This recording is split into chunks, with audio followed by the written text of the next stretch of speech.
ഓം ശ്രീ ഗുരുഭ്യോ നമ. ഇലഞ്ഞിക്കാവ് ശ്രീ അന്നപൂർണേശ്വരി ഭദ്രകാളി അമ്മൻ തുണൈ. തുമ്പങ്ങളെ നീക്കി ഇമ്പങ്ങളെ തരും ശ്രീ അന്നപൂർണേശ്വരി ഭദ്രകാളി അമ്മൻ തുണൈ. ഒരു ഹിന്ദു വടിവ ശൈവ വിധി പ്രകാരമാകിയ ശ്രീ പരാശക്തി ശ്രീ பார்வதி மற்றும் செழுப்புதான் இலஞ்சிக்காவு ஸ்ரீ அன்னபூர்ணேஸ்வரி பத்ரகாளி அம்மன் கோவில் பிரதிஷ்டைகள். மிகுதியான உணவு மற்றும் ஊட்ட பக்தியினுடைய கடவுள் தெய்வம்தான் ஸ்ரீ அன்னபூர்ணேஸ்வரி தேவி. இந்த கடவுள் மூர்த்தியான தேவி வறுமையில் அந்தகையாக கற்பனை செய்யப்படுகிறாள். சாக்தேய நம்பிக்கையின்படி ஆதி என்பது இந்த உலகத்தின் தாயான பராசக்தி பரமேஸ்வரியின் ஊட்ட வடிவமாகும். ശ്രീ അന്നപൂർണേശ്വരി അമ്മനുടെ ഒരു കൈയിൽ അന്നം നിറയുന്ന കുംഭവും മറുകൈയിൽ അന്നത്തെ വിളമ്പും കരണ്ടിയും ഏന്തിയപടി പാശമുള്ള ഉലകത്തായിൻ തോற்றம் കൊണ്ട നിലയിലെ കുടിയിരിക്കുന്നത്. தேவியின் அடைக்கலம் பெறும் அனைத்து உயிர்களுக்கும் முன்னுரிமை அன்னவும் ஐஸ்வர்யവും അനുഗ്രഹവും വാഴ്ത്തുക്കളും ദിനംതോറും അന്നപൂരണിയാന ശ്രീ അന്നപൂർണേശ്വരി കൊടുக்கின்றது. കേരളാവിലെ എറണാകുളം മാവട്ടത്തിൽ ஆதிசங்கராச்சாரியோட தாய் வீடு இருக்கும் பிறவம் என்ற ஊரிலிருந்து 10 கிலோமீட்டர் தூரத்திலே ശബരിമല ശ്രീ അയ്യപ്പൻ തിരുക്കോവിൽ പോകും വഴി ഇലഞ്ഞി என்று കേൾവിപ്പെട്ട ഗ്രാമത്തിൽ മുൻകാലങ്ങളിൽ இந்த இலஞ்சி എന്ന ஊர் மத்திய திருவிதாங்கூர் உள்ள புகழ்பெற்ற இடத்தில் இருக்க அம்மன் கோவில் தான் இந்த ஸ்ரீ அன்னபூர்ணேஸ்வரி கோவில். இலஞ்சி என்ற கிராமத்தில் உள்ள முக்கியமானதும் புகழ்பெற்றதும் ஸ்ரீ அன்னபூர்ணேஸ்வரி பத்ரகாளி அம்மனுடைய இந்த திருக்கோவில் ஆலயம். இந்த புண்ணியமான ஆலயம் இலஞ்சிக்காவு ஸ்ரீ அன்னபூர்ணேஸ்வரி பத்ரகாளி கோவில் என்றும் அன்னபூர்ணேஸ்வரி தேவி அபீஷ்ட வரதாயினி என்றும் ஸ்ரீ பத்ரகாளி தேவி க்ஷிப்ர பிரசாதினி என்றும் அழைக்கப்படுகிறது. திருமண தடைகளை நீக்கி மகிழ்ச்சியான திருமண வாழ்க்கையே கிடைப்பதற்கு தரிசனம் செய்து அர்ச்சனை நடத்துவதற்கும் தொலைதூர நாடுகளிலிருந்தும் பக்தர்கள் அதிகமான அளவிலே தினந்தோறும் இந்த கோவிலில் வருகிறார்கள். மலையாள மாதங்களில் தனுசுகளில் சுவாதி நட்சத்திரத்தில் திருவிழா திரு உற்சவங்களும், விசாகன் நட்சத்திரத்தில் அன்று கும்பாபிஷேகம் மகாபங்கல் போன்றவை மிகப்பெரிய பிரசித்தியோடு பெற்றவை.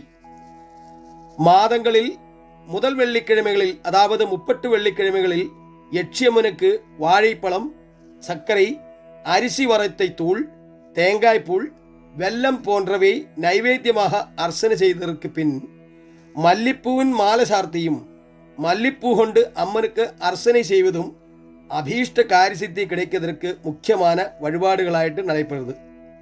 மாதங்களில் முதல் சனிக்கிழமைகளில், அதாவது 30 சனிக்கிழமைகளில் தர்மசாஸ்தாவாகும் ஸ்ரீ ஐயப்ப சுவாமிக்கு எள்ளு பாயசம் செய்தும் எள்ளுகிழியே நெய்யில் விளக்காய் ஏர்த்ததும் ஆயுராரோக்கிய சௌக்க சௌபாகியங்கள் கிடைப்பதற்கும் உத்தமமாகும். ராமாயண மாதத்தில் தேவிகளின் கோவிலேயும் கிராமத்திலே உள்ள இல்லங்களிலேயும் ராமாயண பாராயணம் நடைபெறும். அதோடு சேர்ந்து மகா நோய் வியாதிகளே வராமல் தடுப்பதற்கும் தீர்க்கதற்குமாக முக்கியமான நாட்டு மருந்து கஞ்சியை சரியான அளவுபடி சேர்த்து கோவிலில் தலைமையில் சமைச்சு தயாரித்து கொடுக்கிறார்கள். வித்யாரம்பத்தோட குழந்தைகளை முதல் எழுத்தில் ஈடுபடுத்தும் கிரியாகாரி வசதியும், குழந்தைகளின் நாவில் தங்க பொன் முதல் எழுத்தும், நவராத்திரியின் போது கோவில் சரஸ்வதி மண்டபத்தில் கோவில் கலை தொடர்பான கலை நிகழ்ச்சிகளும் அதிகமாக அரங்கேறும். திருமணங்களும் குழந்தைகளுக்கு முதல் அன்னப்பிராசமும் கோவிலுக்கு முன்பாக நடைபெறுகின்றது. பக்தர்களுடைய சனிதோஷங்களை தீர்க்கும் சனீஸ்வர பகவானாகிய ஸ்ரீ ஐயப்பன், விக்னங்களை தீர்க்கும் மகா கணபதியான விநாயகர் என்ற 2 உபமூர்த்தி கோவில்களும் இந்த அம்மன் கோவிலோடு சேர்ந்து இருக்கிறார்கள்.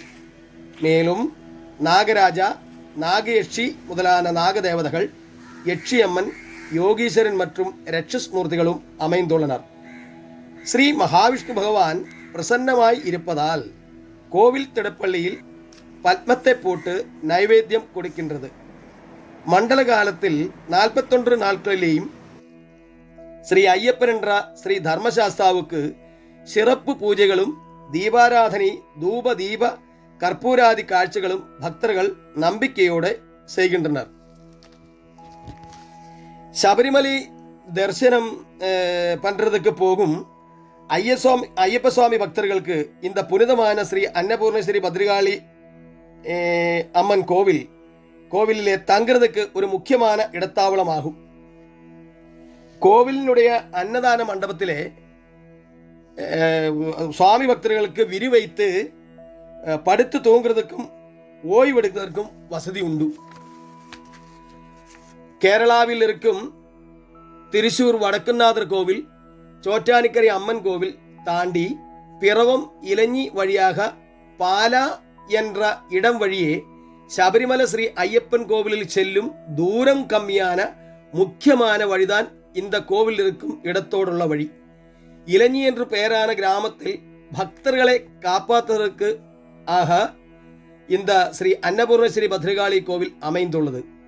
ஸ்ரீ அன்னபூர்ணேஸ்வரி தேவிக்கு வெள்ளிக்கிழமைகளில் முக்கியமானதும் பலவிதமானதுമായ விசேஷ பூஜா ஆராதனா வைபவங்கள் நடைபெறும். ஸ்ரீ பத்ரகாளி அம்மனுக்கு செவ்வாய் வெள்ளிக்கிழமைகளில் குருதி போன்ற அனவதியாக அர்ச்சனை நைவேத்தியங்கள் நடக்கின்றன. ஸ்ரீ அன்னபூர்ணேஸ்வரி அம்மனுக்கு பௌர்ணமி மற்றும் நவராத்திரியும் அக்ஷய திருதியையும் மகா விசேஷ நாட்களாக கொண்டாடுகிறோம். உலகத்தாயாகும் பராசக்தியின் குழந்தைகளான நம்ம பக்தர்கள் அனைவருக்கும் ஸ்ரீ அன்னபூர்ணேஸ்வரி பத்ரகாளி அம்மனுடைய கிருபாகடாட்சமும் அருள் பெற வேண்டும் என்று அம்மன் சந்நிதியிலே கும்பிட்டு பிரார்த்தனை செய்கிறார். அன்னபூர்ணே சதாபூர்ணே சங்கர பிராணவல்லபே ஞான வைராக்கிய சித்தியர்த்தம் விக்ஷாம் தேஹி ச பார்வதி காளி காளி மகாகாளி ഭദ്രകാളി നമസ്തുതേ കുലഞ്ച കുലധർമ്മഞ്ച മാഞ്ച പാലയ പാലയ. ஸ்ரீ அன்னபூர்ணேஸ்வரி பத்ரகாளி அம்மன் துணை எல்லாருக்கும் கிடைக்கிறதுக்கு கடவுள் முன்னாலே கும்பிட்டு கேட்டுக்கொண்டு விடைபெறுகிறேன். நன்றி, நமஸ்காரம்.